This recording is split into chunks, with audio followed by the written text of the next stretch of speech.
포럼을 시작하면서 이풍인 개포동교회 담임 목사님, 우리 일가재단 이사이시기도 합니다. 이풍인 목사님께서 기도를 해주시겠습니다. 함께 기도하시겠습니다. 사랑과 은혜가 풍성하신 하나님 아버지, 오늘 일가재단이 주최하는 제2회 가나안 포럼의 자리에 우리를 불러주셔서 감사합니다. 일가 김용기 장로님의 믿음과 섬김의 정신을 기리며 오늘 이 시대에 새롭게 있길 원합니다. 우리 각자가 선 자리에서 그리스도의 빛을 발하여 말과 행동 속에 복음의 향기가 드러나게 하시고 정의와 진실, 사랑이 저희 삶의 표지가 되게 하여 주옵소서. 특히 오늘 기조 발표와 주제 발표와 패널 토론하시는 분들을 통해 오늘 참석한 분들이 통찰과 실천의 지혜를 얻게 하여 주옵소서. 토론과 나눔을 통해 하나님의 부르심을 새롭게 확인하고 각자의 자리로 돌아갈 때 결단과 변화로 열매 맺게 하여 주옵소서. 주님, 일가 선생님의 비전이 오늘 이 시대 우리의 언어와 방법으로 실천되게 하시고 근면과 성실, 협력과 책임의 가치가 일상의 습관이 되게 하여 주옵소서. 말씀으로 생각을 새롭게 하시고 작은 시작을 귀히 사용하셔서 작은 선행 하나가 공동체를 살리는 물결이 되게 하여 주옵소서. 네트워킹이 인맥이 아니라 그리스도의 사랑을 매개로 한 신실한 동역이 되게 하여 주옵소서. 주님, 이 포럼이 해를 거듭할수록 더 든든히 자리 잡아 한국 사회에서 신뢰받는 오피니언 리더의 역할을 하게 하시고 공공의 선을 추구하는 담대한 목소리가 되게 하여 주옵소서. 경제와 교육, 과학과 문화, 기업과 공공 영역에 이르기까지 영향력이 확장하여 지도자들과 다음 세대가 바른 비전과 가치로 일어나게 하여 주옵소서. 거짓과 분열을 물리치고 정직과 협력, 책임과 섬김의 질서를 회복하게 하시며 약자를 보듬고 창조 세계를 돌보는 사명 또한 감당하게 하옵소서. 일가재단과 또한 가나안 복민재단, 세계 가나안 운동을 위해 섬기시는 손길들을 기억하시고 조한의 산수고가 아름다운 열매로 맺히게 하여 주옵소서. 연구와 일에 성령의 지혜를 부어주셔서 공적 신앙과 일터 예배가 만나는 삶을 살게 하여 주옵소서. 무엇보다 이 장이 하나님의 거룩한 통치를 구현하는 터전이 되게 하셔서 하늘의 뜻이 땅에서도 이루어지게 하옵소서. 매일의 삶에서 평화와 평화의 중보자요 화해의 일꾼으로 살아가게 하시며 성령의 인도하심에 순종하게 하옵소서. 오늘의 모든 순서 위에 주님의 은혜와 영광만 드러나게 하시고 주께서 친히 주관하여 주옵소서. 이 모든 말씀을 우리를 사랑하시는 예수 그리스도의 이름으로 간절히 기도드립니다. 아멘. 법무법인 세창의 대표 변호사이고 우리 일가재단의 이사장이신 김현 이사장님께서 환영사를 해주시겠습니다. 안녕하십니까. 일가재단과 가나안 복민재단, 세계 가나안 운동이 공동 주관하는 제2회 가나안 포럼과 제10회 일가재단 일가사상 세미나 개최를 진심으로 축하드립니다. 참석자 여러분을 따뜻하게 환영합니다. 가나안 포럼은 일가 김용기 선생의 복민 정신을 새롭게 해석하고 발전시키는 것을 목표로 하는 동지적 연대의 장입니다. 2024년 6월 가나안 농군학교에서 열린 제1회 가나안 포럼에서 실천 방안을 모색하였습니다. 또 일가사상 세미나는 9회에 걸쳐 일가선생의 생애와 사상, 농촌개발과 사회교육, 종교개혁, 환경과 생활개선운동 등 그리고 미래의 한국 역할 이런 다양한 측면에서 일가세상을 진지하게 토론하고 연구하였습니다. 일가선생은 일제강점기에는 농촌 발전을 통한 조국 광복을 위해 애쓰셨고 해방 후에는 사회교육과 민족운동 그리고 복민주의 실현에 일생을 바치셨습니다. 그리고 가나안 농군학교를 설립해 인재를 양성하셨습니다. 일가재단은 일가세상의 연구와 실천, 일가세상의 현대적 실천 사업을 더욱 힘차게 펼쳐가겠습니다. 일가 선생님의 복민주의는 지속가능한 공동체를 위해 오늘날에도 가장 필요한 시대정신이고 미래에도 지속적으로 실천되어야 할 위대한 가르침입니다. 급변하는 세상에 맞추어 일가 세상이 세상에 기여하는 새로운 방안을 모색하고자 노력하겠습니다. 우리 사회 구성원 모두가 함께 가는 사회를 만들기 위해 사회 공헌에 박차를 가하겠습니다. 땀 흘려 일하고 더불어 함께 사는 사랑의 공동체를 이루자는 일가 선생님의 아름다운 가르침이 계속 이어가야 하겠습니다. 오늘 발제와 토론을 맡아주신 분들에게 고개 숙여 감사드리고 참석자 여러분께서 더욱 건강하시고 발전하시기를 기원합니다. 감사합니다.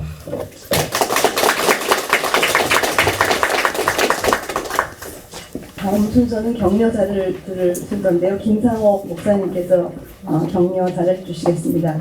김상옥 목사님 조금 소개를 드려야 될 것 같은데요. 김 목사님은 1985년부터 아프리카 가봉에서 선교사로 일을 하셨고 거의 선교사의 초대 사역을 하신 분입니다.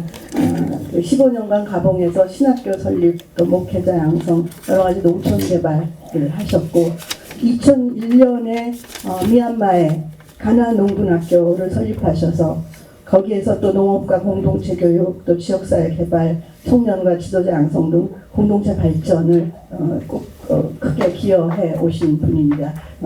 해외 선교사의 어떤 리더 역할을 하시고 또 농군학교를 볼 때도 해외 농군학교에 큰 기둥이 되시는 분이십니다. 오늘 격려사를 해주시겠습니다.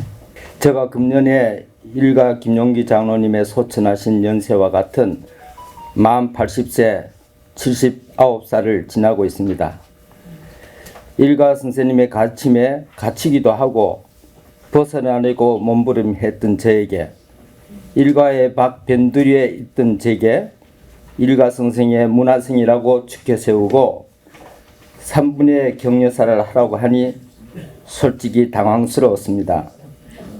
일상의 격려사는 잘하였다, 축하한다는 말에 모두가 수긍할 수 있는 아름답고 듣기 좋은 어구를 덧붙여야 되는데 저는 성품도 언변도 그렇지 못합니다. 문득 고 방질 목사님의 말씀이 생각났습니다.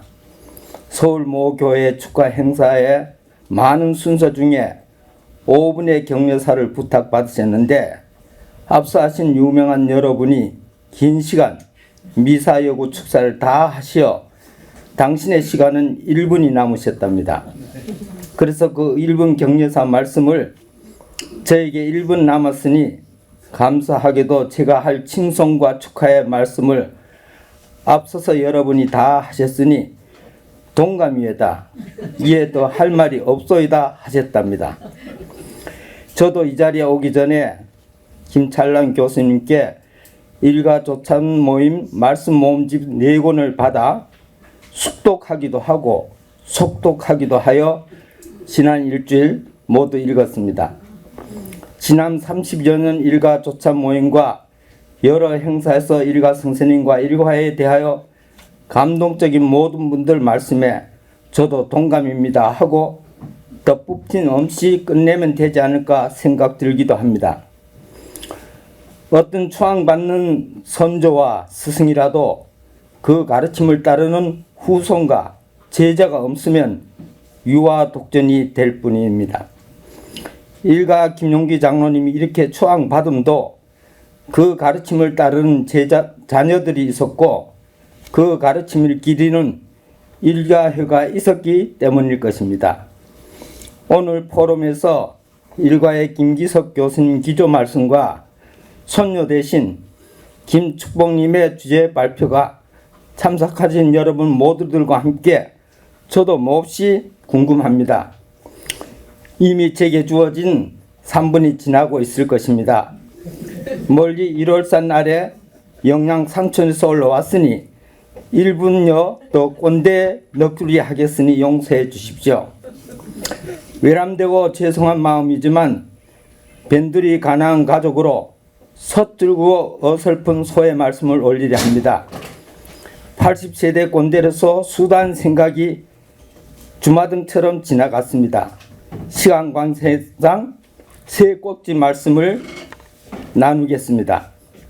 첫째, 모든 남녀노소 신분고하 이념 종파를 넘어 주신 일가 김용기 장로님처럼 가난농군학교와 일가회와 WCM과 일가수도원 세계교육원이 한 울타리를 활짝 열고 자랑스러워하는 70만여 가나안 문화생 신분고하 누구나 가나안 가족으로 교제할 수 있게 해주셨으면 합니다. 둘째, 신언행 일치의 본을 보여주신 일가 선생님처럼 가나안 교육의 첫걸음 신언행 믿음과 말과 행동이 하나 되는 모범 교육을 하도록 가나안 농구학교의 개척 정신 첫 출발 가르침으로 돌아가야 하겠습니다. 셋째, 우리 모두 예수님과 일가 선생님의 가르침의 추앙자로만 아니라 하나님의 자녀로서 예수님의 삶을 기리는 신앙인으로 일가의 가르침 실천자가 되어야겠습니다. 예수님의 하나되라는 마지막 기도에 응답하고 일가 한 가족의 우애심으로 우리 모든 가나안 가족이 하나 되었으면 합니다. 새로운 일가 3세대가 다음 세대를 위하여 모든 가나안 가족 복민 운동이 개혁으로 이루어지기를 간절히 기원합니다. 축하합니다. 감사합니다. 감사드립니다. 멀리 영양에서 오셨는데 저희가 3분밖에 못 드린다고 해서 너무나 죄송합니다. 말씀하신 하나, 둘, 셋 모두 기억해서 저희가 농군학교 졸업생이건 누구건 어느 기관이건 다 하나 돼서 한 마음으로 풀어나가는 그런 노력을 해야 되겠습니다. 고맙습니다. 다시 한번 박수를 우리 김영사님께 드리겠습니다. 네, 이제 기조 발표부터 그 포럼 발표를 시작을 하겠습니다. 먼저 기조 발표자이신 김기석 교수님을 소개해드립니다. 김기석 교수님은 서울대학교에서 교육학을 쭉 가르치셨고 또 국경 없는 교육가회 EWB라는 단체를 설립하셔서 일가 정신의 세계화를 하는 그런 운동을 곳곳에 펼치셨습니다. 오늘 좀 재미가 없어도 나중에 저한테 좀 충고를 해주시고 준비된 대로 말씀을 드리겠습니다. 오늘은 가나안 복민운동 두 개의 흐름이 있습니다. 그 흐름이 만나서 일가 복민운동이 돼가지고 이게 한때는 뭐 하늘 높은지 모르고 갔다가 또 지금은 흔들리고 있고 흔들리다가 꼬꾸라질지 아니면 새로운 창건을 할지 그거는 아직은 모르는 겁니다. 그래서 그간에 왔던 거를 여러분에게 말씀을 드리겠습니다. 우선 일가 선생님 한마디로 말씀드리면 무에서 유를 창조한 황무지 개척근입니다. 그 어머니의 신앙에서 굉장히 그 신앙의 기본을 배우셨고, 예. 그리고 여러분이 여러 가지 전기라든지 특히 가나안으로 가는 길에서 읽으신 그대로 많은 이 폭풍노도의 시절을 거치고 어느 시점에 37년경 우리나라의 참 큰 그릇 몽양 여원영 선생을 만났는데 가친께서 저분을 잘 배워라 그래서 말씀을 듣고 몽양을 사수하기로 했습니다. 몽양 많은 정치학자들이 한마디로 줄여서 시대와 사상을 초월한 융화주의자다. 어느 한쪽에 안 치우치고 바른 길을 가는 것은 아마 몽양의 영향이라고 저는 생각을 합니다. 상당히 일찍이 도산 안창원 선생님의 강연을 들으셨어요. 감동을 받으셔서 애국운동에 평생을 나가신 분입니다. 그러니까 여기 목사님들 많이 계신데 생각보다 목사님 한마디가 상당히 많은 영향을 미치는데 목양도 그 중에 하나고, 사실은 더 놀라운 거는 이제 언어에 두 가지가 있습니다. 말로 하는 언어가 있고 행동을 하는 언어인데, 일가는 행동으로 하는 언어, 실천 언어의 대가죠. 그분은 술이라는 문장을 안 쓰시니까. 목양도 마찬가지입니다. 제가 깜짝 놀란 거는 우리나라 조선시대의 노비가 반이 넘어요. 이건 나라도 아니죠. 그러면 당연히 노비 해방이 온 사회의 긴급한 아젠다로 설정돼야 되는데 그게 안 됐습니다. 다만 목양이 배제를 다닐 때 거기 토론회라는 게 있습니다. 거기서 노비 해방을 하자. 서재필 선생이 선도하시고 뭐 여러 가지 그 배제 젊은이들이 전향했는데 한 분의 실천 한 분은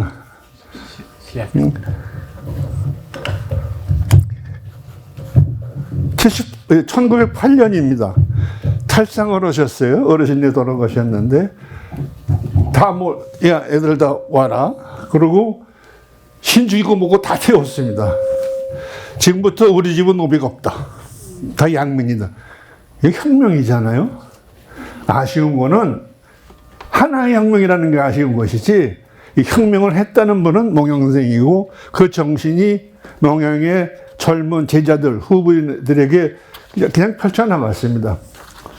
그 다음에 또 만난 분이 쩐비라고 그랬는데, 우리는 구름투비라고 그랬는데, 이 책을 번역하신 홍선 목사님이 책에다가 구구절절을 했습니다.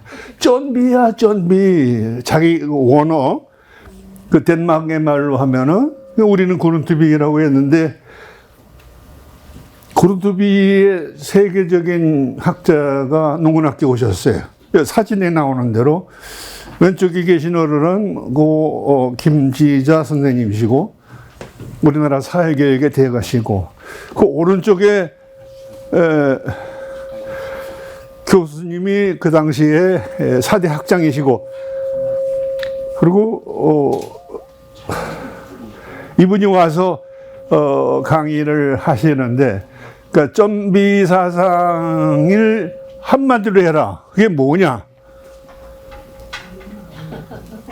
그랬더니 이분이 일어나시더라고요. 교단 여기 서 있다가, 그래서 제가 앞으로 나간 거예요. 이게 일었으더니 이게 덴마크 농민의 걸음걸이다 이거다. 왜?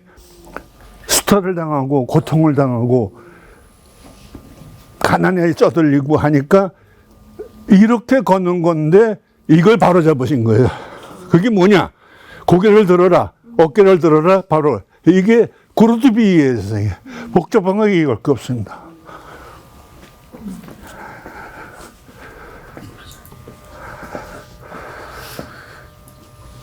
자기 자존감을 키워야 되는 거다. 그러니까 이번은 이 엘리트 교육을 관심이 없으세요.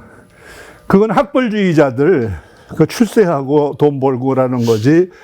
이 나라를 지킨 농민들은 그거 필요 없다. 그래서 비정규 교육으로 가셨고, 그 유명한 뭐라고 그래야 되나, 이 덴마크의 낭만주의의 절정에 이르신 분이십니다. 이렇게 해서 쓰러져가는 덴마크의 농민들을 다 세우신 거죠. 혹시 나중에 집에 가셔서 유튜브를 틀고 또 프라미스 랜드라는 그 영화가 나오는데, 이게 1830년대 농민들이 얼마나 가혹하게 학대를 당하고 수탈을 당하고 이 인간 이하로 살았는지, 거기서 구름투비가 나오고 달가스가 나오고 크리스천 콜이 삼총사가 나옵니다. 한 번은 황무지겠죠. 한 번은 그 유명한 훅사이스콜 창교, 이렇게 나가시는 거예요. 이 세 분이 덴마크를 중흥시킨 분들인데, 그 당시 덴마크는 쌀 농사를 지어가지고는 이게 장사가 안 되는 거. 왜? 그 당시 벌써 이제 배가 왔다 갔다 하니까 미국서 엄청난 양의 곡물이 들어오는데 이 곡물 때문에 곡물 농사 해봐야 소용없다. 그럼 어떡하냐? 둘 중에 하나지. 세금으로 때려서 보호하자. 둘째, 그거 하지 말고 우리 농민을 일으키자. 근데 농민을 일으키자고 나간 겁니다. 이게 덴마크의 위대함이겠죠. 그래서 뭐 여러 가지를 많이 했습니다. 이 생각을 받은 분이 성몽 영은혁 선생님이에요. 영은혁 선생님이 육촌 동생이고 일가 선생님이 평생 동민이야. 그러니까 우리 곡물 농사 해봐야 소용없다. 우리는 이 곡물이 아니라 다른 농업으로 가야 되겠다. 근데 그때 아시면서 여기 저기 저기 이리진 회장님이 계시구나. 저런 분이 계셨으면 곡물 농사 말고 양동으로 가자 하면 우리도 덴마크이 되는 건데 거기까지는 생각이 못 미친 것 같아. 보세요. 이 사람들은 양돈 양으로 해가지고 우유 짜죠, 치즈 만들죠, 이렇게 해가지고 10년 안에 유럽 최강의 농업 국가가 되는 겁니다. 이래서 덴마크의 성공 사례가 되는 건데 그거를 이제 흉내내자. 본뜨자라는 게 이제 그 성몽 선생님의 생각이고 그 식가촌에서 그 일을 한 겁니다. 근데 그거를 이제 10년간 식가촌에서 농사를 지었는데 그거를 직접 와서 본 분이 계신데 이일선 목사님. 원래는 이일선 목사님보다 그 위에 그 스승 김재준 목사님이 사실은 권유했습니다. 여기 제대로 된 사례가 있으니까 한번 알아봐라 해서 예하고 알아봐서 만든 책이 이상천이라는 책입니다. 그 책에 들어가면은 이일선 목사님이 이제 정확하게 이상천에 대해서 얘기했습니다. 어느 정부에도 가담하지 않고 공산주의 선동에 빠지지 않고 다만 그리스도교적인 사회주의적인 정부의 수립을 바라서 나가는 바 이게 우리나라의 미래다. 물론 이분들이 다수는 아니죠. 그러나 분명히 기독교에서는 이런 운동이 일어나는데 그 다음 페이지 보세요. 자, 이게 10년 농사입니다. 놀라운 건요. 저 데이터 누가 적겠어요? 일가가 준 거예요. 10년 타임 시리즈 데이터를 농사꾼이 이 목사님한테 줬습니다. 이게 우리 농사 가능해요, 그 당시? 저분 초등학교 안 나오셨어요. 안 가셨어요, 초등학교. 그냥 농사 끝이었는데 여기 쭉 보시면 어떻게 영향을 제대로 받았어요, 안 받았어요?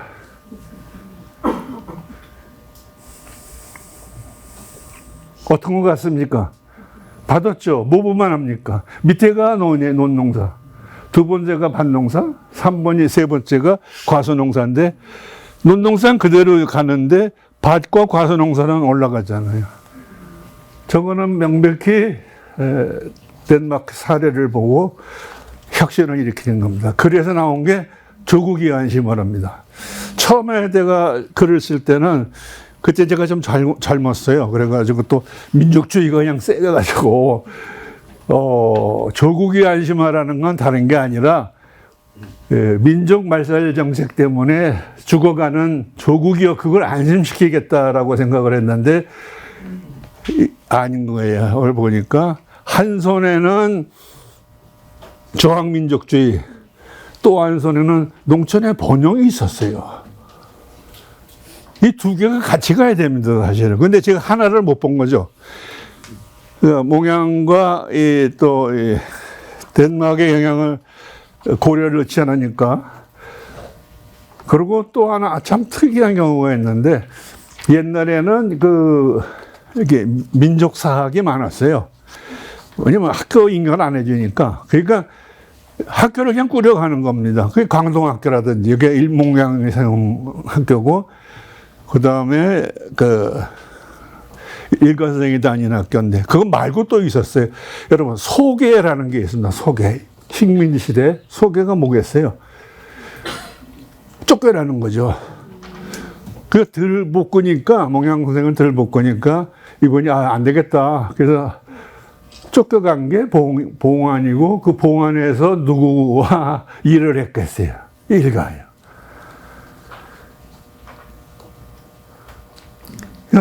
그 참 재밌어요.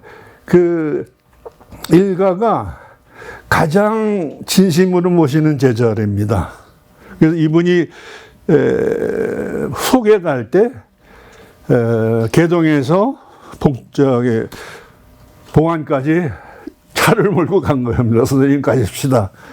이 정도로 열심히 이분을 닮으시려고 그랬고, 그래서 이제 정치 사상이 형성된 거죠. 신앙과 정치 사상의 두 축을 가지고 가시는데, 근데 사실은 일가한테 제일 도움이 됐던 게 이 재충전 시간인 것 같습니다. 농사 짓고 이런 것도 다 소강 상태에 갔는데, 여기에 마침 그 김교신 선생님의 그룹과 만납니다. 그래서 김교신 선생님의 굉장히 독특한 성경 공부가 있습니다. 그건 물론 웃지 마라 간소회였고, 그 특징 중에 하나가 돈을 안 내면 못 받는다고 그래요. 깜짝 놀랐어요. 야, 돈 없이도 왔는데 웃지 마라 간조 선생은 안 돼. 돈 내고 와서 배워.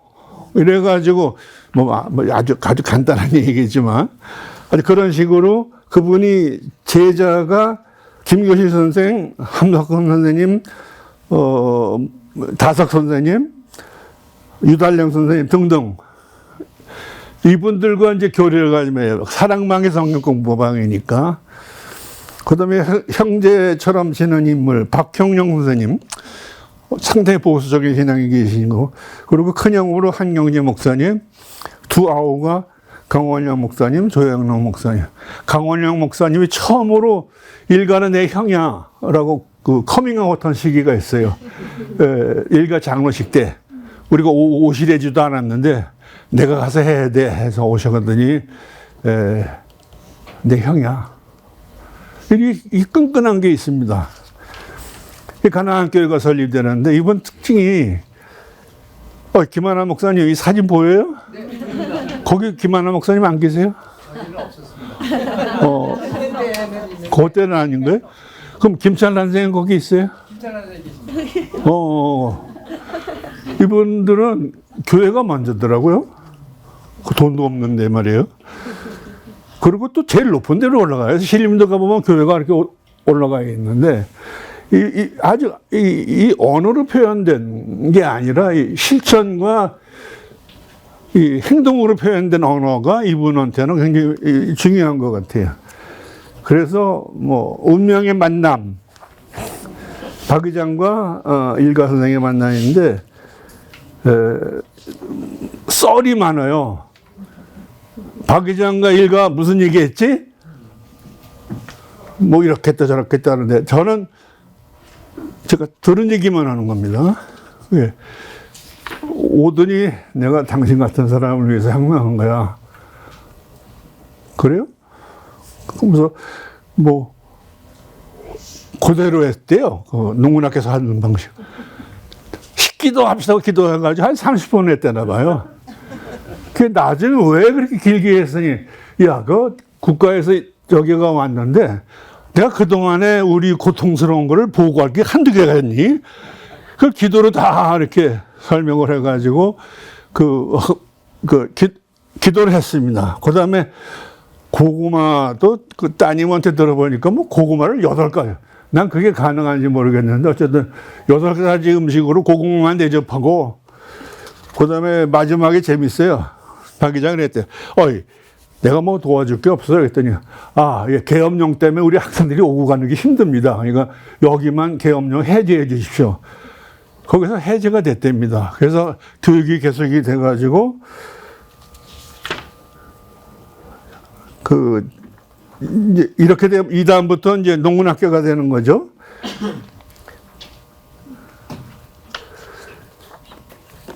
막사이 자기상 수상하신 건 여러분이 잘 알아야 되는데, 제가 아주 상당히 가슴에 여민 소리를 들었는데, 이분이 빗자루 2개를 들고 들으셨대요. 비행기에서 내리는데. 그래서 옆에서 뭔 빗자루입니까? 했더니 부정부패가 너무 많아가지고 빗자루 하나 가져는 안 돼서 2개를 가져왔다 이러시더라고. 그래서 역시 시대를 앞서가는 분이구나. 근데 요새 보니까 썩은 게 너무 썩었어요. 이제는 솔빗자루 가지고는 안 돼요. 쇠빗자루 가지고 쓸어내야지. 그 몇천억씩 해먹는 부정이 조금도 그 회개를 하지 않고 고개 빳빳이 들고 들어가는 거 보면 일관생이 보시면 몽둥이 나왔습니다. 정신 차려라 이놈아. 그게 일가입니다. 그 다음에 제가 존경을 표시하는 분들의 순서인데, 이게 사택이에요, 사택. 네?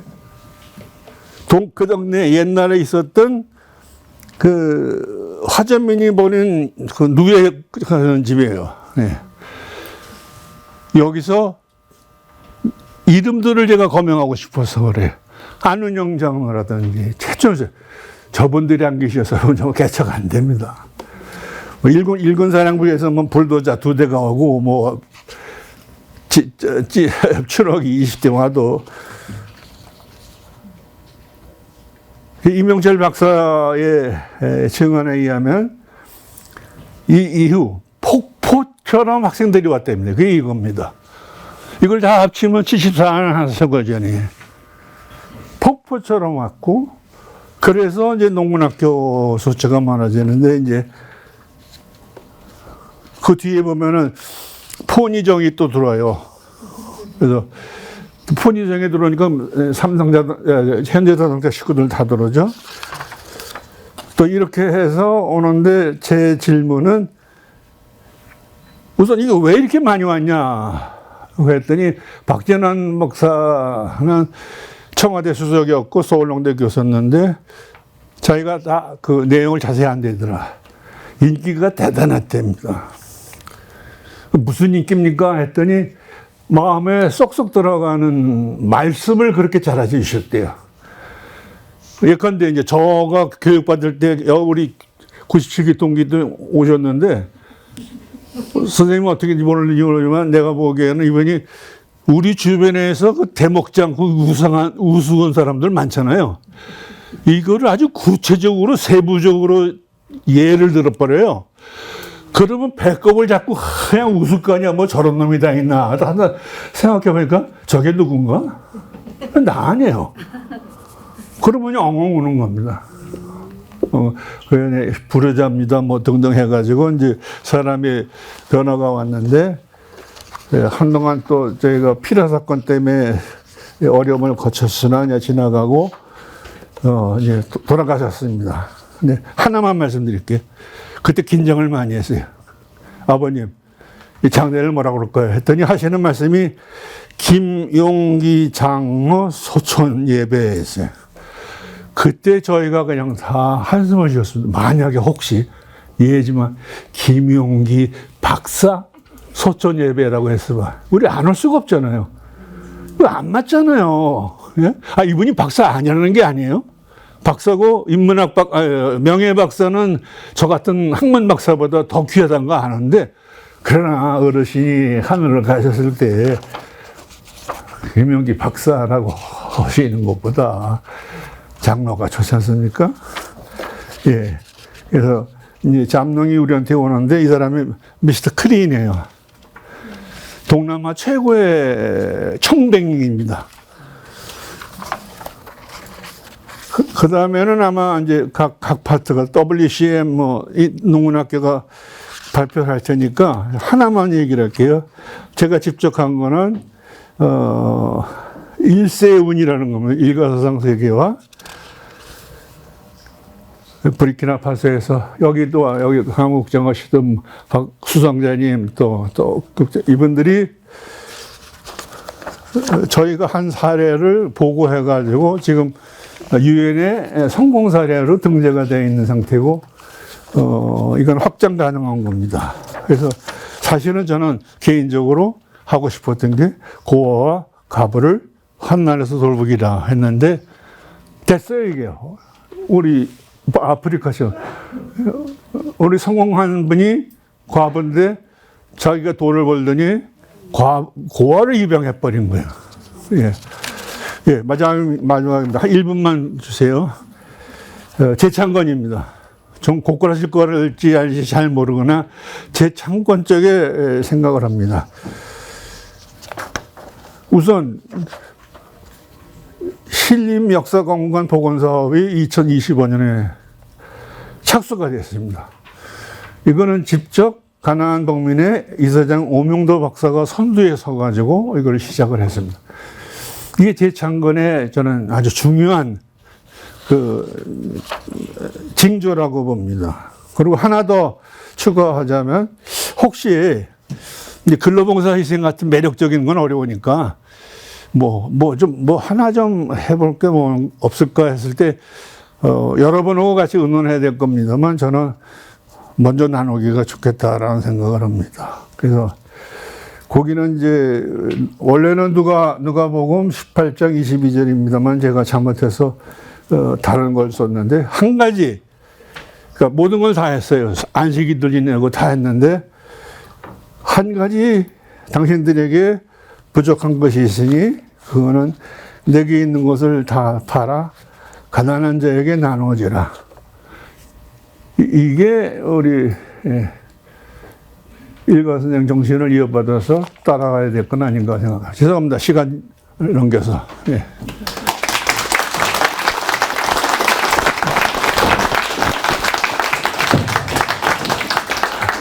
교수님 짧은 시간에 굉장히 많은 내용을 전달해 주셨습니다.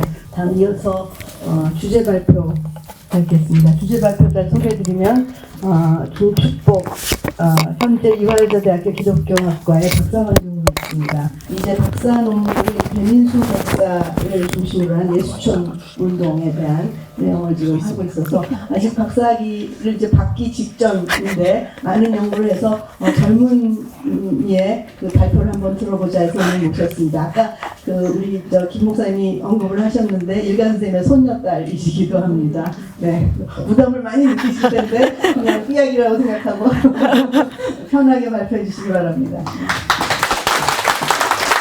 안녕하십니까. 지금 소개받은 김축복이라고 합니다.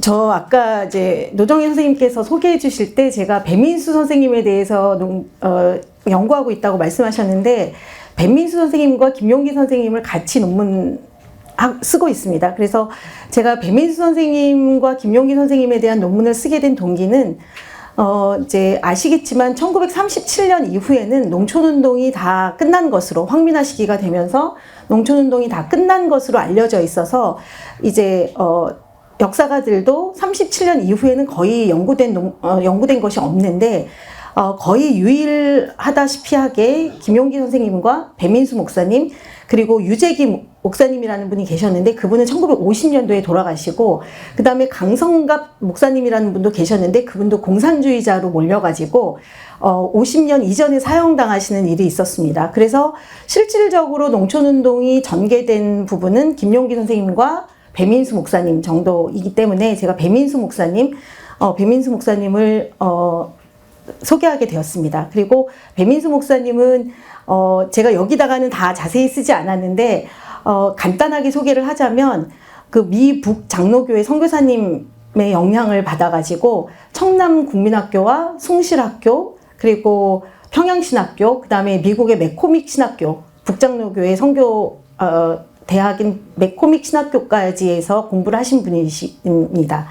예, 그러면 배민수 목사님의 기독교 농촌운동 예수촌 건설론을 중심으로 해서 제가 떨려가지고 제가 그냥 읽겠습니다. 제가 발표한 것은 첫 번째는 배민수 목사님의 출생과 가정환경을 소개하겠습니다. 두 번째로는 숭실학교 시기와 기독교 농촌 연구회 그리고 세 번째로는 예수촌 건설론 이것은 건설론입니다.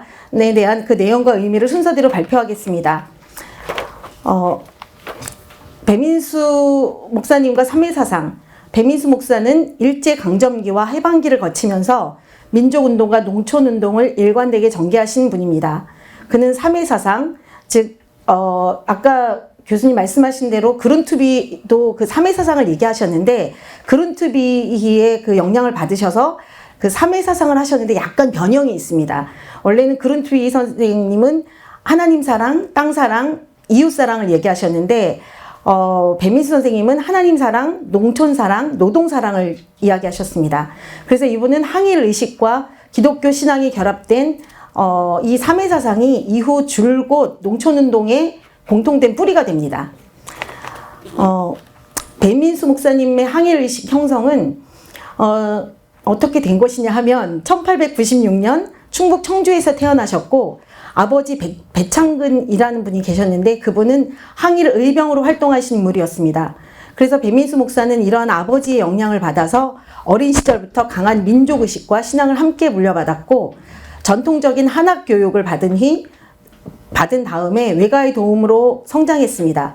특히 1909년 의병투쟁의 결과로 아버지가 처형당하는 그 사건을 겪은 이후에는 아주 원초적인 항일의식을 깊이 체득하게 되었고 이 경험은 이후 그가 민족운동과 농촌운동에 헌신하게 되는 중요한 정신적인 토대가 되게 됩니다. 이러한 민족적인 열정은 점차 기독교 신앙과 결합하면서 배민수가 일제 식민 지배에 맞서게 되는 토대가 됩니다. 배민수의 가족은 그때 당시 개종하신 분들이 많은 그런 경험들이 있으셨겠지만 미 북장로교회 선교사인 민노아, 한국 이름으로 민노아이고 그 밀러 선교사를 통해서 개종하게 되는데 이 개종은 단순하게 종교적인 선택이기도 했지만 식민지 상황 속에서 생존을 위한 길이자 또 새로운 신앙의 길이라고 저는 그렇게 의미를 부여하고 싶습니다. 이후 배민수는 민노아 선교사가 설립한 청남학교에서 공부하면서 미국식 기독교 세계관과 근대적인 사고방식을 자연스럽게 받아들이게 됩니다. 그리고 이제 배민수 목사님이 삶에서 굉장히 영향을 끼친 분이 조만식 장로님이신데요. 배민수 목사는 평양 숭실학교에 입학한 뒤 조만식 선생님을 만나서 농촌운동에 깊은 관심을 두었고 본격적으로 농촌운동에 참여하게 됩니다. 다 아시겠지만 조만식 선생님은 3.1운동 이후 일제에 대한 직접적인 정치 투쟁만으로는 한계가 있다고 생각하셔서 민족 내부의 실력 양성을 장기적으로 강조하신 분이라고 할 수 있습니다.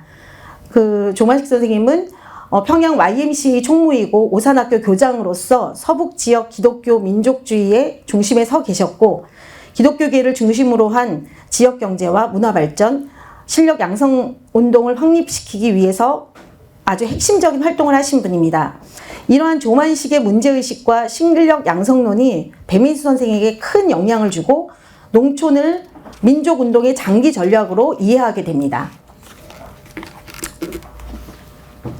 그 다음에 이제 기독교 농촌 연구에 아까 말씀드렸지만 1920년대 중반 조만식 선생의 영향을 받아서 숭실 전문학교와 평양신학교 학생들 사이에서 기독교 모임이 만들어지게 됩니다. 여기서는 배민수 선생이 거의 좌장 역할을 하시는데 이유는 가장 연세가 많으셨기 때문입니다.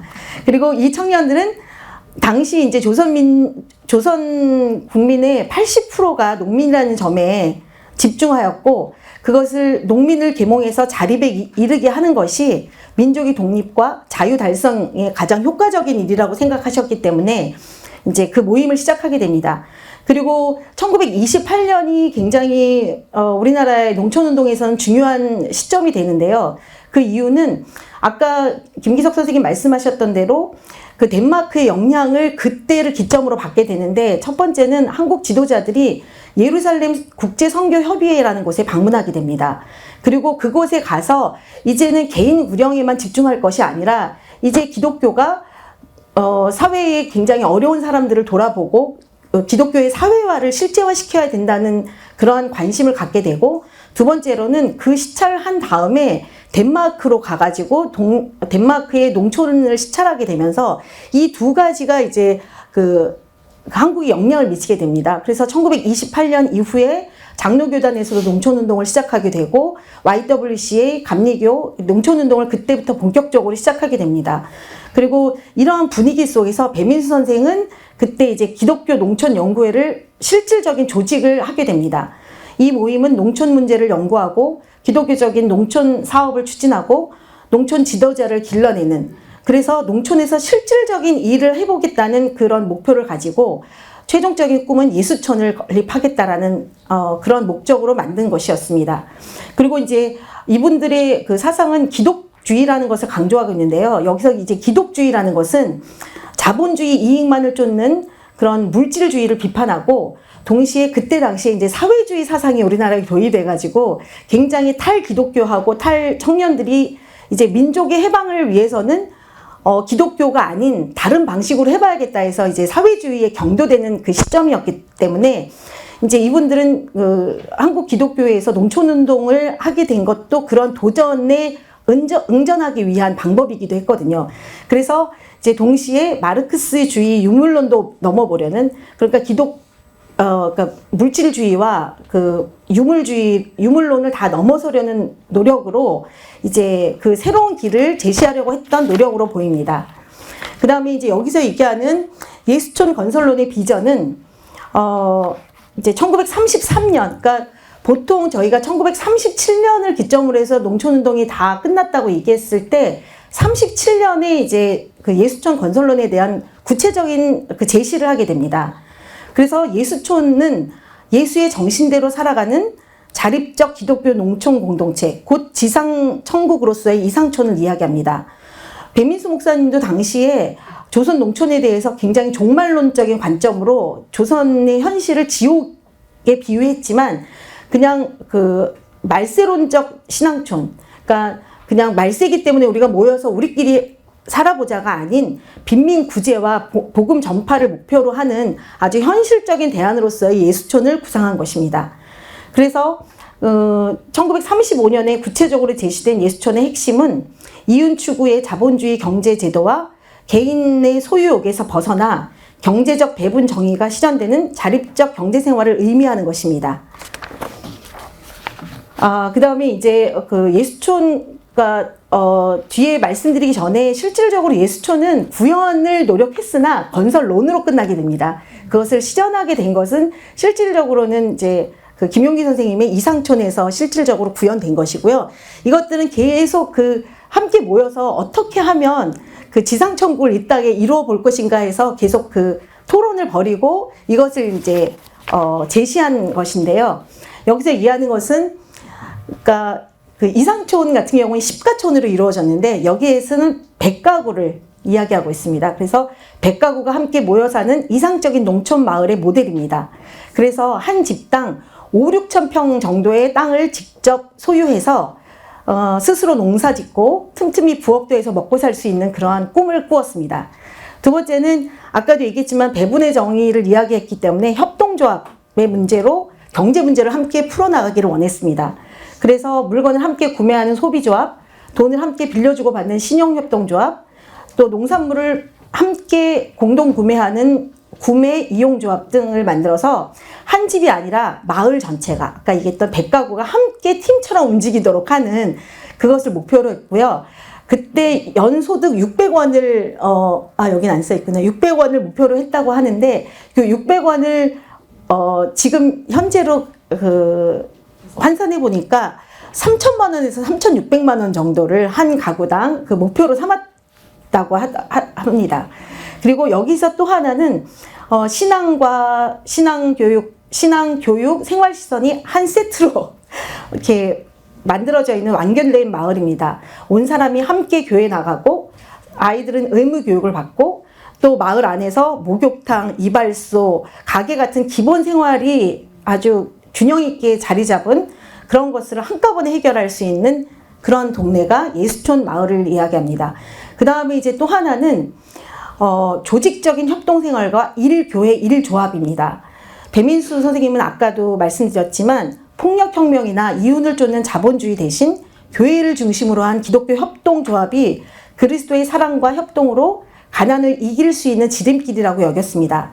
그래서 한 교회마다 한 협동조합이 있는 것이 아주 중요하다고 여겼고, 이를 통해서 전국 농촌으로 기독교 협동조합을 퍼뜨리는 것을 목표로 삼았었습니다. 예, 지금까지 배민수 선생님의 기독교 사상을 부족하지만 간단하게 3가지로 정리했는데요. 첫 번째는 배민수의 농촌운동은 항일 의병 과정과 선교사 교육 속에서 형성된 3회 사상에 기반한 민족 운동이었다고 할 수 있습니다. 두 번째 배민수 목사님은 예수천 건설론을 통해 경자 유전의 법칙, 그 다음에 협동조합, 농촌 지도자 양성을 결합한 자립적 기독교 농촌 모델을 제시했습니다.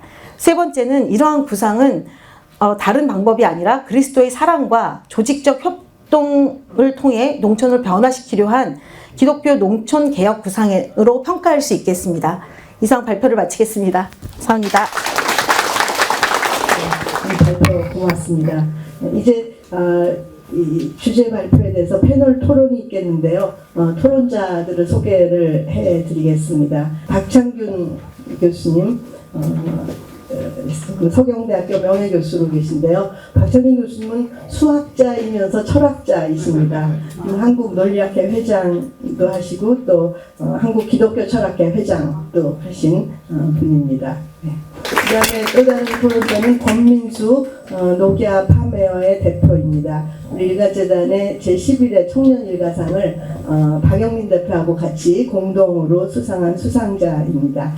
감자 전문 농식품 기업 민노기아를 창업해서 생산과 유통 모델을 혁신하고 또 현재는 인공지능 기반의 여러 가지 분석을 하는 파메어라는 회사 청년 창업가입니다. 권민수 대표님.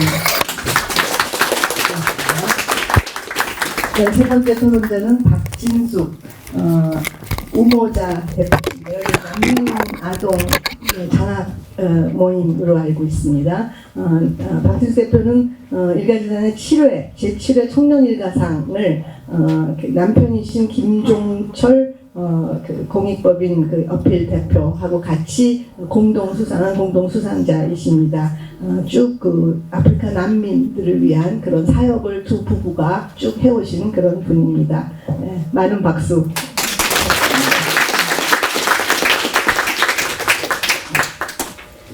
그러면 먼저 이 오늘 발표에 대해서 패널 분들이 생각하시는 부분들을 한 5분 이내로 짧게 말씀을 해주시면 감사하겠습니다. 먼저 박창균 선생님부터. 네, 반갑습니다. 원래 일반 학회에서는 발표하신 주제 발표에 대해서 요약을 하고 그다음에 평가하는 게 상례인데 저는 좀 생략하고 그렇게 5분밖에 주어지지 않았기 때문에 그렇게 진행하겠습니다. 먼저 제가 일가 선생님 사상에 대해서 좀 문외한이어서 제가 이게 적절한 자리가 아닌 것 같다는 생각이 들고 또 그동안 깊이 연구하고 또 실질적으로 실천해 오신 분들께도 예가 아니라는 생각이 들어서 좀 불편한 개인적으로 좀 불편한 자리이기도 합니다. 혹시 제 무지로 인해 부족한 점이나 불편하게 느끼신 부분이 있더라도 해량해 주시기 바랍니다. 먼저 김기석 소장님께서 재창건과 관련해서 올해 일가사상연구소가 제시한 복민주의가 무엇이라는 선언문과 함께 자성, 일신, 먼저주기라는 새로운 방향을 제시하셨는데 먼저주기라는 방향이 상당히 시사점이 저는 크다고 생각합니다. 좀 더 깊이 논의하고 아마 좀 합의하에서 진행하면 우리 사회에 큰 반향을 일으킬 수 있지 않을까 생각이 됩니다. 저는 이 제안이 내게 있는 것을 다 팔아 가난한 자에게 나누어주라 마가복음 10장 21절 말씀을 몸소 실천하셨던 일가 선생님의 정신을 오늘의 현실에 비추어 구체화한 매우 적실한 실천 지침이라고 생각합니다.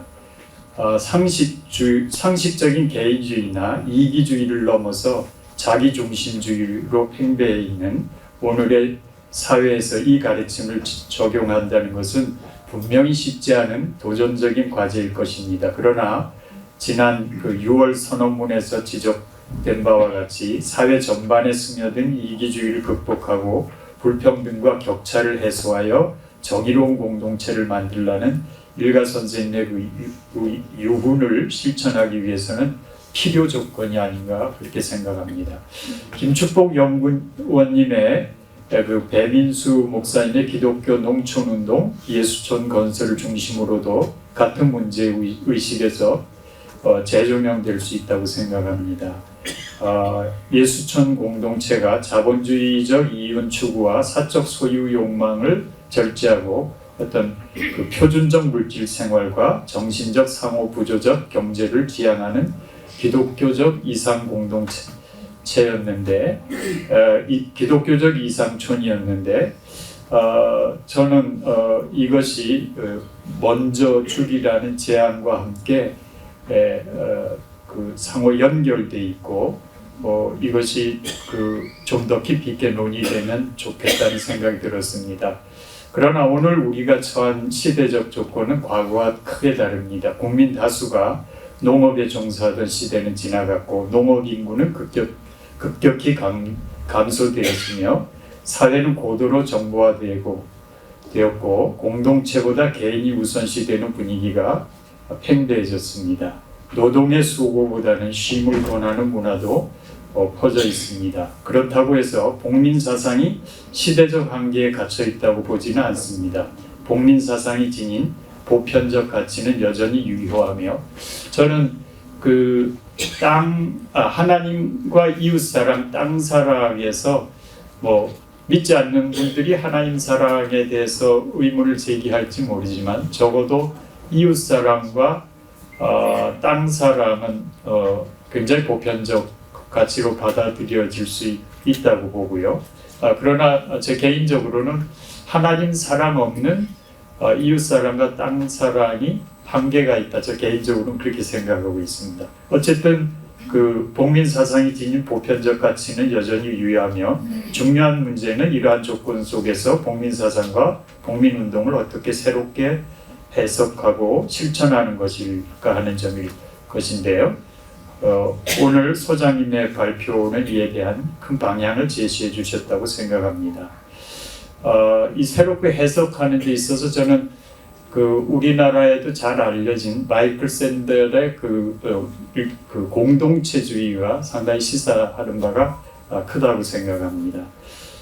오늘의 사회적 경제적 변화를 냉철하게 분석하고 복민 사상의 핵심 정신을 현대적 상황에 적합한 개념들과 실천 전략으로 전환하는 작업은 향후 복민사상 연구와 복민운동 모두에서 결정적이라고 생각합니다. 복민운동이 하나의 사회적 운동으로 자리매김하고자 한다면 외연적 확장뿐만 아니라 담론적 접근 방식의 현대화 또한 필요해 보입니다. 아마 이게 그 다음 세대로 이러한 사상이 그 연결이 되고 이어지는 데는 다음 세대와의 어떤 그 소통이 필요한데, 그 소통하는데 굉장히 그 언어가 상당히 중요한 역할을 한다고 개인적으로 생각합니다. 잘 쓰고 있는 언어가 맥락에 따라 달라지고, 그래서 다음 세대가 굉장히 좀 익숙한 언어, 그들에게 다가갈 수 있는 언어를 사용하는 게 좋다고 생각해서 저는 외람된 말씀이지만은 그 복민이라는 한자와 익숙하지 않은 젊은 세대를 염두에 두고 그 의미를 포착하는 대체적 표현, 복나눔이라든가 복씨앗이라든가 이런 보조적 개념을 좀 활용하는 것도 어떨까, 그런 외람된 말씀이지만 망상을 해봤습니다.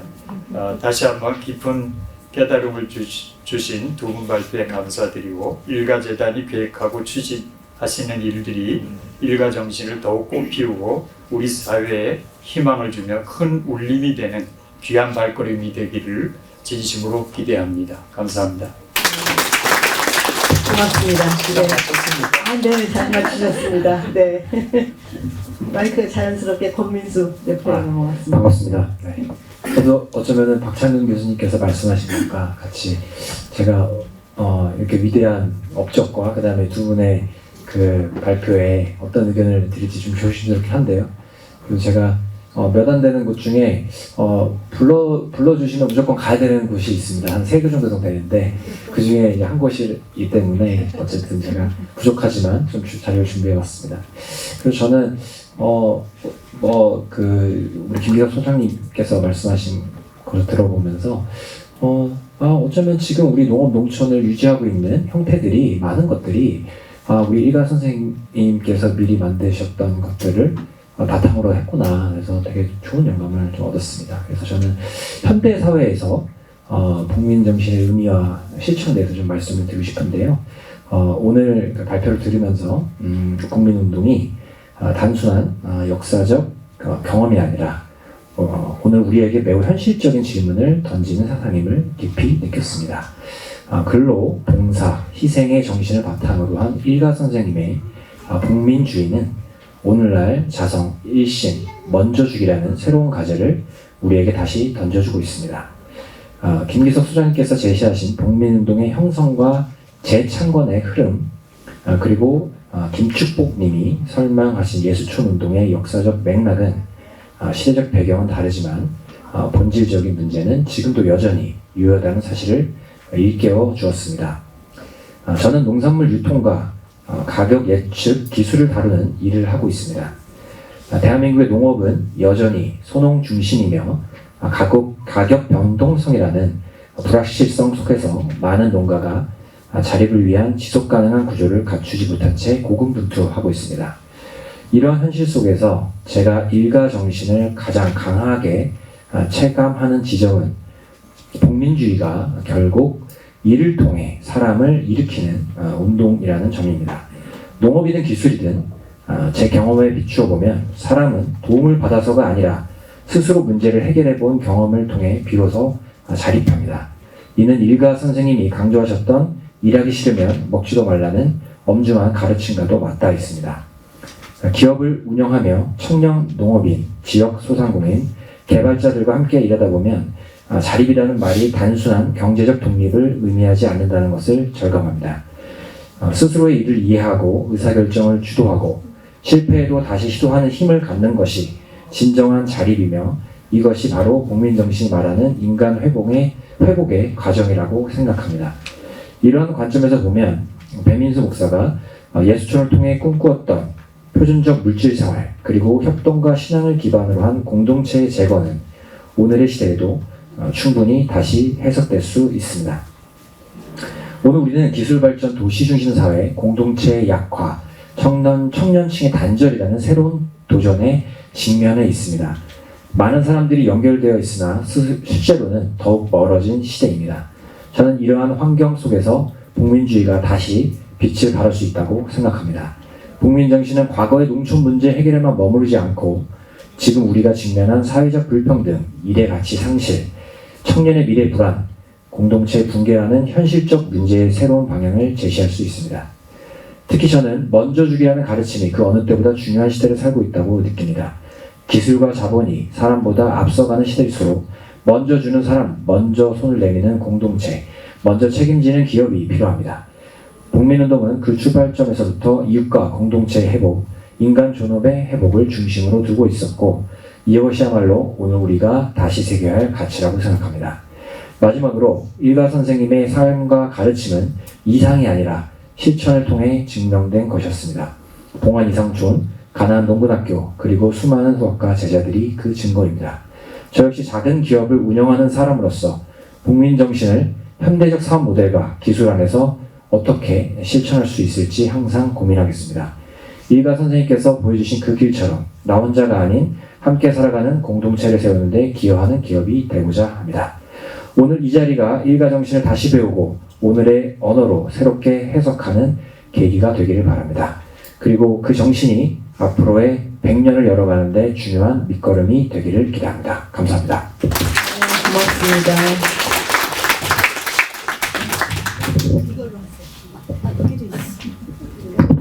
네, 이걸로 하겠습니다.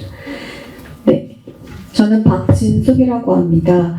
제가 하고 있는 일 중에 중요한 거를 빠뜨리셔가지고 제가 감 농사를 짓고 있습니다. 하드타임 평생 농부이고요. 지금 양양에 가서 열심히 감을 따야 되는데 여기서 머리 쓰는 일을 하고 있네요. 네, 이 중에도 아마 제가 수확한 감을 사주신 분들이 몇 분 계신 것 같은데 너무 감사드립니다. 네, 그리고 2대 사회적경제 협동과정에서 박사 수료를 하고 지금 논문을 쓰고 있습니다. 그래서 삐약이 연구자인데요. 삐약이 연구자 이렇게 토론자로 불러주셔서 감사합니다. 네, 기조 발표와 주제 발표를 통해서 제가 받은 영감을 중심으로 자세한 코멘트는 아니지만 저는 그 일가사상이 지금 부르키나파소라는 저기 서아프리카의 최빈국에서 어떻게 퍼져나가고 있고 어떻게 실현되고 있는지 그걸 직접 보고 왔기 때문에 그걸 중심으로 말씀드리려고 합니다. 저는 2018년에 한 3개월 정도 국경 없는 교육과외 EWB라고 줄여서 부르죠. 거기서 잠시 사무국장을 역임했습니다. 그 일을 계기로 해서 부르키나파소에서 여성 소농을 위한 양계 사업, 줄여서 마르카라고 부르는데요. 마르카와 또 그 이후에 그 와가두구라고 수도가 와가두구인데 와가두구에서 지내는 그 외곽 지역의 가난한 아이들을 위한 독서 교육 사업에 참여했습니다. 3년 정도. 2021년에는 코로나가 완전 전 세계를 휩쓸 때였죠. 그때 아주 일찍 백신을 맞고 부르키나파소에 갔었습니다. 가서 교육을 받고 있는 독서 교육을 받고 있는 아이들도 돌아보고 또 양계를 거의 양계 사업은 마르카는 마무리 단계였기 때문에 여성들을 만나기도 했습니다. 또 기술 교육을 전달하는 강사들 그 풀뿌리 조직의 리더들인데요. 마을 풀뿌리 조직의 리더들인데 그분들과 함께 협동조합에 관해서 이야기를 할 기회도 얻었습니다.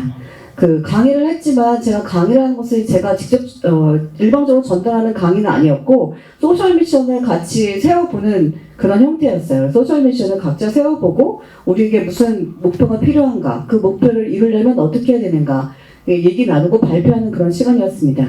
그때 너무 진지하게 임해주고 저를 또 존중해주고 동양에서 온 아시아에서 온 제 작은 여성을 굉장히 존중해주는 모습이 또 인상적이었습니다. 그 세 개의 마을에서 이 사업이 이루어졌는데요. 마르크 사업이 보보와 부세와 레오였는데 레오는 너무 멀었기 때문에 좀 가까운 보보와 부세 마을을 가게 되었습니다. 거기 양계 사업에 참여하는 여성들을 만나는 그 날이 분위기가 정말 축제 같은 분위기였어요. 막 이렇게 엄격하고 근엄하고 진지한 자리는 아니었고요. 정말 축제 같은 분위기였는데 그분들 일단 만나면 약간 춤을 추는 것 같아요. 그래서 춤도 추고 저희를 막 노래도 불러주고 하는 자리였는데요. 김석 대표님과 저와 그리고 그 당시 현재 직원이었던 김은아님, 지금은 EWB 사무국장이 되었죠. 이렇게 저희를 세 명을 둘러싸고 막 노래하고 춤추고 하면서 저희를 반겨주었는데요. 굉장히 자신감 있고 밝은 그런 모습이었습니다. 이제 떠나니까 아쉬워, 뭐 이제 우리 어떻게 이런 슬퍼하는 분위기가 절대 아니었어요. 그러면서 이제 한 여성이 마을 대표, 그 그룹의 대표인 여성이 나와서 이런 말을 했습니다. 정확한 문구는 제가 적어놓은 게 아니지만 기억한 거를 제가 적어본 건데요. 여러 나라에서 많은 단체들이 다녀갔지만 당신들처럼 오래 우리를 교육하고 5년 정도 했으니까요. 지원해 주었던 것은 없었습니다. 지속적으로 함께 해주어 고맙습니다. 가르쳐 주신 것을 바탕으로 이제 우리의 힘으로 해나갈 것입니다. 우리가 직접 하겠다. 이런 취지로 얘기를 했어요. 다른 마을에 갔을 때는 더 좀 재밌는 일이 벌어졌는데요. 그 마을에 추장님이 나오셔가지고 기념식 같은 걸 해주시고 저희 얘기를 해주셨는데 그 마을에는 천두 그러니까 병아리 1000마리 닭 1000마리죠. 닭 1000마리를 기를 수 있는 공동개사를 만들었어요. 저는 이게 엄청난 일이라고 생각이 들었습니다. 보통 한국도 마찬가지지만 아프리카에서 여성들이 마을에서 인정받는다? 이건 쉽지 않은 일인데 마을의 땅에다가 마을의 공동 땅에다가 어마어마하게 큰 이제 개사를 지어준 것이죠. 그것 자체도 엄청난 일이었는데 추장님이 나오셔가지고 저도 약간 인력에 관심이 많은 사람이라서 이렇게 무슨 홀 같은 거 있잖아요. 왕들이 주는 홀인데 이게 우산대예요. 우산대를 이렇게 짚으시고 되게 근엄하게 아무 말도 안 하시는데 옆에 비서처럼 보이는 분이 대신 말씀해 주시는 거예요. 진짜 추장님은 아무 말도 안 했어요. 서로 마음을 읽나 봐요. 아마 서로 얘기를 미리 맞출 수도 있는데 굉장히 근엄하게 말씀하셨어요. 그러면서 인정해 주시고 칭찬해 주는 그런 말씀을 했던 기억이 나고요. 와, 이건 어마어마한 변화다라는 생각이 들었습니다. 어떻게 이런 변화들이 가능했을까요? 국제개발협력, 옛날에는 국제개발 이렇게 많이 했지만 좀 협력을 붙여서 국제개발협력이라고 많이 부르는데요. No money, no action 이런 말을 많이 합니다.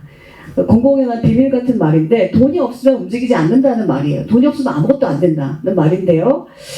근데 돈을 퍼부을 때는 막 돈을 막 가져가면 다 움직이죠. 공무원도 움직이고 거기 마을 사람도 다 움직여요. 그 뭐 거기 이제 NGO들도 움직이죠. 근데 돈이 딱 끊어지면 한마디로 사업이 끝나면 그냥 자동적으로 해체되는 경우가 많은데 이 사업은 그렇지 않았습니다. 그럼 어떻게 돈이 없는데도 더 이상 지원을 하지 않는데도 계속해서 이 사업을 유지할 수 있었을까요? 그것은 돈줄이 끊어져도 계속 일하고 또 끊임없이 발전할 수 있는 원동력은 자주적인 사람을 키우는 데 있다고 저는 생각했습니다. 자주적이란 말을 요즘에 잘 쓰지 않지만 좋은 말인 것 같아요. 요즘 자립적인 사람, 이렇게 주체적인 사람 이렇게 쓰죠. 스스로 문제를 파악하고 개선해 나가면서 수익을 창출하는 거. 그러니까 스스로 문제를 파악할 수 있는 문제, 파악할 수 있는 능력, 문제 해결할 수 있는 능력, 이것을 키워주는 것이 굉장히 중요한 이제 핵심이었다고 생각이 드는데요. 그것이 또한 가나안 농군학교 일가 사상의 핵심 정신이었다는 생각이 듭니다. 제가 딱 한 가지, 가장 중요한 거를 딱 한 가지 뽑자면 사양일지라고 볼 수 있는데요. 일지를 적게 했어요. 일지를. 그분들의 손으로. 그분들이 직접 오늘은 뭐 먹이를 얼만큼 줬는데, 오늘은 백신을 맞췄는데, 오늘은 뭘 맞췄는데, 뭐가 아팠다, 뭐가 죽었다. 이렇게 그걸 적는 거죠. 이걸 적는 것은 어떻게 가능했냐면은 가파 사업이라고 마르카 전에 문해력 교육 사업이 있었고, 문해력 교육 사업으로 이제 글을 쓸 수 있고 간단한 셈을 할 수 있는 걸 알려줬다고 합니다. 그래서 직접 적으면서 문제 해결력을 가졌다는 게 중요했던 것 같아요. 아까도 김석 교수님 말씀하셨는데 우수 사양사로 뽑힌 분이 자기만 잘 먹고 잘 사는 것이 아니라 결국 다른 마을의 다른 고아를 데려다가 키웠다고 해요. 자기도 힘든 형편인데 그런 것들이 있었습니다. 좀 넘어가서요. 거의 끝으로 이제 가도록 하겠습니다. 마지막 두 번째 문단부터 다시 말씀드리겠습니다. 농업부문 수상자의 태국의 잠농장군은 개발의 성공은 사람을 먼저 개발하는 것이라고 했다고 해요. 사람을 개발한다. 이게 좀 무슨 건물도 아니고 땅도 아니고 개발한다는 게 좀 막연하게 느껴지는데요. 저는 그 사람을 개발한다는 것은 주체적이고 자립적이며 민족을 위할 줄 알고 민주적인 방법으로 공동체를 이끄는 사람을 키워낸다는 말이라고 생각합니다. 결국 아까도 계속 나온 것처럼 덴마크 그룬투비의 가장 그 핵심 정신은 더불어 사는 위대한 평민을 키우는 정신이라고 제가 들었어요. 혼자 사는 것이 아니라 더불어 같이 사는 또 스스로 잘 살 수 있는 능력을 가진 그런 농민들을 키우는 것, 그런 공동체를 키우는 것이 핵심이라고 생각이 듭니다. 감사합니다. 혹시 패널에서 저 발표하신 분들한테 질문하실 게 있으시면 하시고 아니면은 여기 플로어에서도 한두 가지 질문하실 게 있으시면 받도록 하겠습니다. 혹시 네, 권민수 대표님. 네. 김축복 님께 질문 드리겠습니다. 지금 연구를 가장 이제 활발하게 하고 계신 것 같아서요. 제가 이제 느꼈던 거는 아까 말씀드린 것처럼 우리 현대 사회에서 이 사상이나 또는 지금 되게 좀 어렵잖아요. 그때도 어려워서 일가 선생님께서 뭔가 일으키려고 하셨던 것 같은데 지금 너무 오랜 시간이 지났는데 지금 또 어렵고 전 세계적으로 어렵지 않습니까? 그래서 그것을 연구해 보셨기 때문에 거기서 이걸 현대 사회에 적용할 수 있는 우리 농업 농촌이나 또는 사회에 정할 수 있는 뭐 방안이나 이런 것들 혹시 고민해 보신 것이 있으신지 여쭤보고 싶습니다. 이걸 하시죠. 네, 저도 사실 그 부분이 굉장히 고민하고 있었는데요. 지금 이 시점에서 왜 다시 농촌운동을 이야기하는지에 대한 그 질문을 스스로 많이 해봤습니다. 그래서 지금 선생님 지적하신 대로 지금 현대 사회에서 가장 문제는 제가 판단했을 때는 그 양극화라는 생각이 많이 들고요. 그리고 이제 뭐 현대 사회가 되면서 이제 파편화되고 공동체 의식이 사라지는 시대라고 생각하거든요. 그래서 이제 공공의 이익이나 공공의 선이라기보다는 개인의 어떠한 뭐 재정적인 것이라든가 이런 것들 때문에 그리고 개인의 성공 이것을 추구하는 것이기 때문에 저도 굉장히 그런 고민을 많이 했는데 저는 사실 공동체 그 회복에 대한 부분을 저는 개인적으로 굉장히 중요한 부분이라고 생각합니다.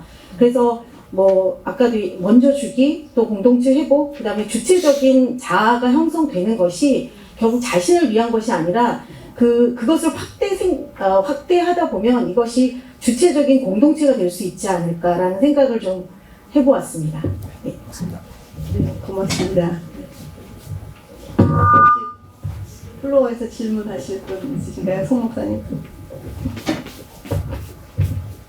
특히 우리 김기석 박사님의 그 제 창근이라는 말이 크게 마음에 와 닿았습니다. 무엇보다 성경 말씀을 인용하셔서 이제 내가 가진 것을 다 팔아 이랬는데 누가 여기 한 명이나 자기 걸 다 팔 사람이 우리 가운데도 있을까 이런 생각이 좀 들었습니다. 그래서 전략적 사고가 좀 우리에게 더 중요하지 않나 하는 것인데 아주 오래전에 그 뉴욕 케네디 공항에 도착했을 때 화장실에 들어섰는데 변기에 소변 보려고 하는데 파리가 붙어 있어요. 무슨 국제공항에 있는 파리가 하고 제가 줄 수 있는 힘을 줘서 공격을 하고 넘어뜨리려고 애를 썼습니다. 근데 끝내 이제 떨어지질 않아요. 얼마나 강하게 붙어 있는지. 그래서 놀래가지고 지퍼를 올리고 이렇게 내려다 봤더니 정교하게 그려진 그림이었습니다. 이게 이제 하버드의 그 캐스 선스타인 그 로스쿨의 행동경제학자가 얘기했던 멋지기법으로 슬쩍 옆구리를 찔러서 변화를 일으키는 이건데 미국에서도 그 학생들의 이제 가장 큰 문제가 되는 게 비만이거든요. 근데 밥 푸는 순서를 바꾼 거예요. 과일이나 우리 뒤늦게 디저트를 먼저 푸게 했더니 밥을 덜 푼다든지 고기를 덜 가져간다든지 비만을 줄인 게 있는데 지금 이제 이런 이론을 우리가 조금만 적용해 본다면 관심 가질 수 있는 게 생전 유품 정리가 아닌가 이런 생각을 해보거든요. 제 모친께서 그래요. 아무리 부모 물건이라도 죽고 난 다음에 가져가려고 하면 너무 깨름짓하게 하는 거예요. 죽기 전에 줘야 선물이지 죽고 난 다음에 무슨 선물이냐 이랬거든요.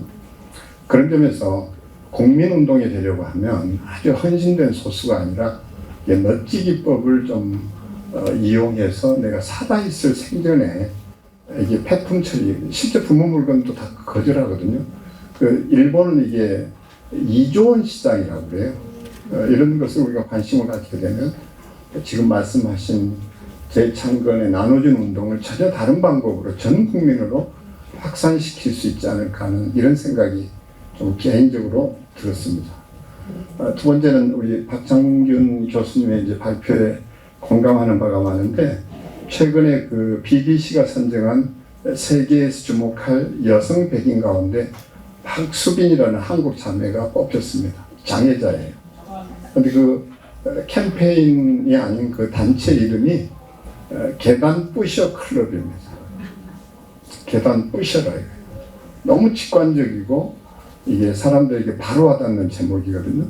그런 점에서 이제 우리가 다시 한번 이 말씀하신 언어를 좀 고민한다면 젊은 세대들을 우리 가나안 운동에 끌어들일 수 있지 않을까. 그러니까 복민주의 사상은 우리가 그대로 가지고 가지만 이 언어의 재구성이라는 얘기를 하셨는데 좀 이런 레이코프가 얘기했던 언어, 인지, 심리 이런 것들을 좀 고민해 볼 때가 되지 않았나 이런 생각을 좀 가져봤습니다.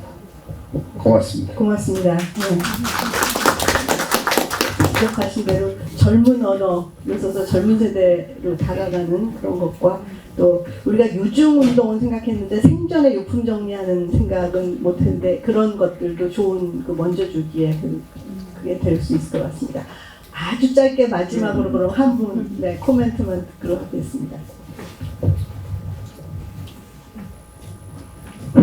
그렇지 않아도 아주 짧게 말씀드리려고 그러는데 사회자가 저에게 힘을 불어넣어줬습니다. 저는 대구에서 왔는데 새벽 4시에 준비해서 여기까지 왔습니다. 서두에 아무리 짧게 해도 조금 말씀드려야 할 것은 68년도에 제가 가난노원학교 경기도 강주군 동문회 부사인이 76기생으로 수련을 마쳤습니다. 그러면 저는 무식하고 또 학식도 없습니다. 민초와 같은 목사인데 아주 본질적인 이야기를 하고 싶어요. 본질적인 이야기. 우리 김용기 장로님이 근로 봉사 희생을 몸소 실천하셨거든요. 용기 용자가 얼굴 담자, 얼굴 용자입니다. 그리고 담을 담자, 꾸밀 용자입니다. 그리고 그 기자가 터기자만 땅이라면 온 인류의 땅을 다 담을 수 있는 그런 훌륭한 일가입니다. 그런데 이 김용희 장로님이 이론가가 아니고 실제가 있잖아요. 근로봉사시행 아무리 강조해도 실천하지 않으면 아무것도 아니잖아요. 그러면 가장 중요한 본질적인 뭐냐? 오늘날의 김용기 장로님이 있기까지의 그 영성, 본질. 아무리 벤츠차가 뭐 좋은 차가 있다 해도 기름이 없으면 배터리가 나가면 못 달리잖아요. 원동이 없잖아요. 김용기 장로님에 대한 영성을 과감하게 파헤쳐야 될 것 같아요. 오늘날의 김용기 장로님 학력이 없잖아요. 학력으로 대학 안 나왔잖아요. 이 김용기 장로로 하여금 김용기 장로님이 되게 한 일가가 되게 한 막사이 사이 상을 사게 한 그런 위대한 그 정신이 어디서 나왔냐. 물론 신학에서 나왔는데 그 영성을 우리가 좀 더 핵심 있게 참 하는 그 보험수가 있잖아요. 그걸 중심으로 해가지고 이 김용기 장로님은 성령에 충만한 사람 아닙니까? 그런 걸 좀 더 터치해서 그 성령의 능력으로 김용희 장로님이 되었다 하는 그걸 좀 강조했으면 좋겠습니다. 이상입니다. 감사합니다. 좀 웃겼습니까? 미안합니다. 굉장히 중요한 점을 지적을 해주신 것 같습니다. 그래도 우리가 계속 김용희 장로님 영성에 대한 것도 계속 연구하고 실천하는 또 그걸 강조하는 그런 노력을 해야 될 것 같습니다.